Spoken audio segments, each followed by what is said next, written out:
We're going to live on. We're going to survive. Today, we celebrate our Independence Day.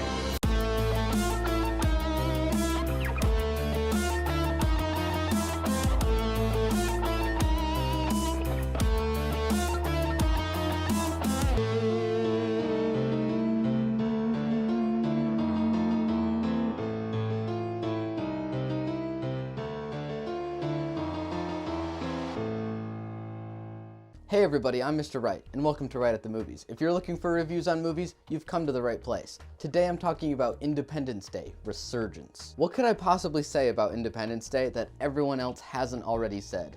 It's amazing.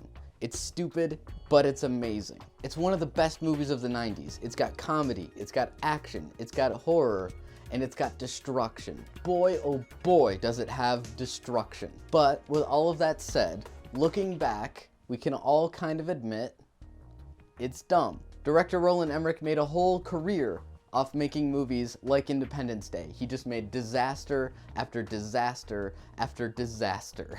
And they've been talking about a sequel my whole life. And to be honest, I've never really understood why. I loved the first one, but I never really needed another one. But 2016 is the year of the unnecessary sequel, so here we are. On this day in 1996, the world escaped the clutches of extinction. We found the technology to build a stronger and safer Earth. We have a lot of the cast from the original movie coming back. Bill Pullman, Jeff Goldblum, Brent Spiner. And they're all old.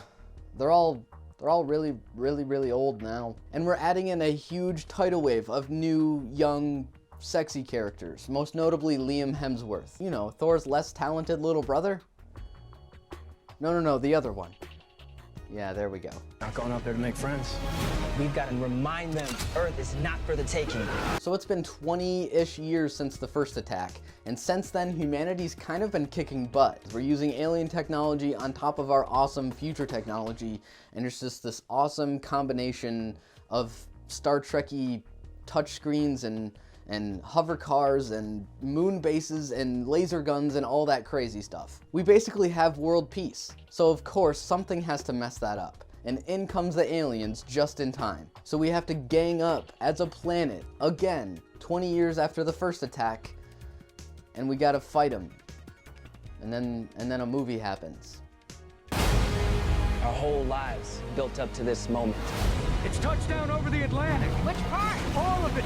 I really wanted to like this movie. I wasn't dying for it, I wasn't screaming for a sequel, but if it had to happen, I was ready. I had my large popcorn, I sat in the theater, and I was ready for a good, fun time at the movies. But what I got was underwhelming, boring, and a shockingly tone-deaf movie. And I can hear the comments already. The first one was dumb. What were you expecting? I was expecting a story. Not much of one, because the first one doesn't have much of one either, but something. This movie is just a series of events. We discuss a lot of big sci-fi concepts, and then we don't do anything with them. We talk about all these new technologies, and all of this new weaponry, and how society would work with all that stuff. And then we just blow more stuff up anyway. I was expecting fast and crazy energy, but this movie is dull and boring. Most of this movie is people standing in semicircles in underlit military bases, talking, and talking, and talking.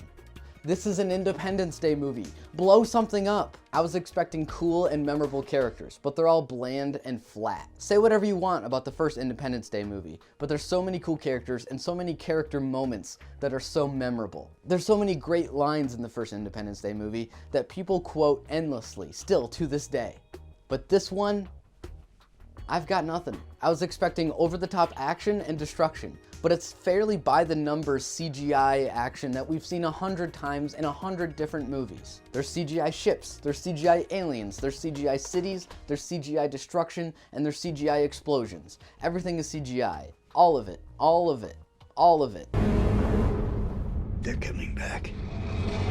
That is definitely bigger than the last one. And it doesn't just fail as an Independence Day movie, this fails as a movie in general. There's plot points that come out of nowhere, there's action that's really shaky and confusing, and the acting is dreadful. But it's not all bad. I didn't hate watching it. There's just so many problems with it. There's this one scene where the aliens pick up China and they throw it at England. That is over the top, that is stupid, and that is Independence Day.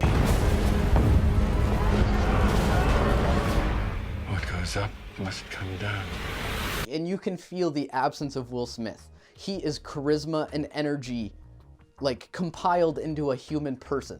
And none of that is in this movie. None of it. There's no energy, there's no charm, there's no spunk. It's missing that stylish grandioseness of the first one. It's just a movie. Your father was the bravest man I've ever seen. We all lost someone we love. What I'm trying to say here is Independence Day is dumb. It's always been dumb. And so when it comes to this sequel, they tried to improve the formula of Independence Day, and they should have kept it light, they should have kept it fun, and they should have kept it dumb. With all of these reboots and sequels and all that other stuff, this is another movie that's forgettable, that's way too late, and is missing that spark of the original. There's a couple fun scenes, and it's great to see all these returning cast members, but it's underplayed, drawn out, and honestly kind of boring. Independence Day Resurgence gets 1 thumb down. Did you see Independence Day Resurgence? What did you think? Comment down below. Thanks for watching, everybody. I'm Mr. Wright. Please remember to like and subscribe, and I'll see you guys next time.